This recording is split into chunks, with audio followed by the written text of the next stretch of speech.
होंगे तेरे बड़े चाहने वाले, आशिक हमसा कहाँ। इश्क की बाजी न हारेंगे ऐसे, देंगे सनम इंतहा। हमको दीवाने हैं, हमको जमाने से और नहीं डरना।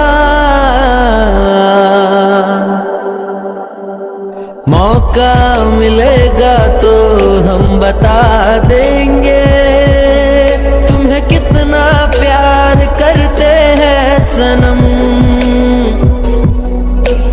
शोभा વધારો એવું મારું ખાસ તમને નમ્રપૂર્વક વિનંતી છે।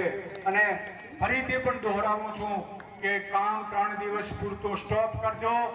કોઈ પણ એમ ના કહેતા કે આજે તો ઘર રેઠું છે, શંકર ભગવાનને ભરાવી દેજો, એ ઓર રાખશે આપણે। અને વહેલા ઉઠી અને ગાયોનું ભેંસોનું બધું 3 દાડા 4 વાગે ઉઠવાનું છે। એટલી તસ્તી લઈ અને તમે તમારી રીતે કામ કરી અને સવારમાં 9 વાગે આવી જવાનું।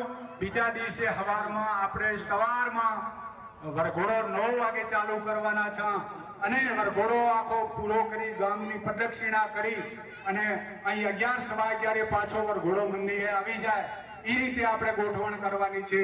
પહેલા દિવસે ઓગણજી બાપજી અહીં પધારવાના છે, એટલે સીધા ત્યાં સામૈયું કરીને સીધા એમને રામજી મંદિર લાવવાના છે અને રામજી મંદિર આરતી કરાવી અને એમને પાછા આપણે ત્યાં મંડપમાં અને હવનમાં લઈ જવાના છે।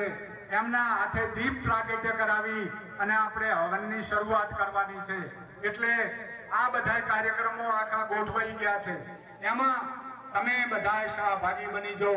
તમે બધાએ દરરોજ હવે ખાસ તો દરરોજ આને ફોલો કરો, યુવાનો પણ ફોલો કરે કે ભાઈ શું કામ કરવાનું। તમે આવીને અમને કંઈક કહો કે આમ કરવું છે, આમ કરવું છે, એમાં અમારી બધી તૈયારી છે।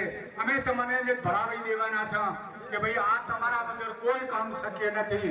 અમે તો માત્ર માર્ગદર્શન કરશું કે ભાઈ આ કરો, બધી વ્યવસ્થા ગોઠવી આપશું। પણ તમારે યુવાનોને વિનંતી કરવાની છે કે તમે આ કાર્યને સારી રીતે ઉપાડી લેજો। 54 વર્ષ પછી જેમ રામચંદ્ર ભગવાનને આપણે આજે યાદ કર્યા, એમ દર વર્ષે શંકર ભગવાનની પ્રતિષ્ઠા થાય અને આખું ગામ ત્યાં જમણવાર કરે એવી ભગવાન હું શંકર દાદાને વિનંતી કરું છું કે આવા મારા ગામને શક્તિ આપજે, એવી ફળ ફૂલ આપજે, એવું ગામને ફાજો ફૂજો કરજે કે જે અમે બધાએ આમ નજર સામે જોઈ શકીએ। ધંધા રોજગારમાં આગળ વધારજો, ખેતીવાડીમાં ખૂબ લાભ આપજો અને ખૂબ પ્રગતિ કરાવજો એવી વિનંતી કરું છું। ફરીથી આપનો ખૂબ ખૂબ આભાર। યુવાન મિત્રોને ફરીથી પણ અભિનંદન આપું છું કે આવું કાર્ય તમે કાયમ ગામમાં કરતા રહેજો તો તમારી નામના વધશે અને તમારી પ્રગતિ થશે। અસ્તુ માતા કી જય। જય રામચંદ્ર ભગવાન की जय। जय जय राम। अस्तु भारत माता की जय। जय जय गरवी गुजरात।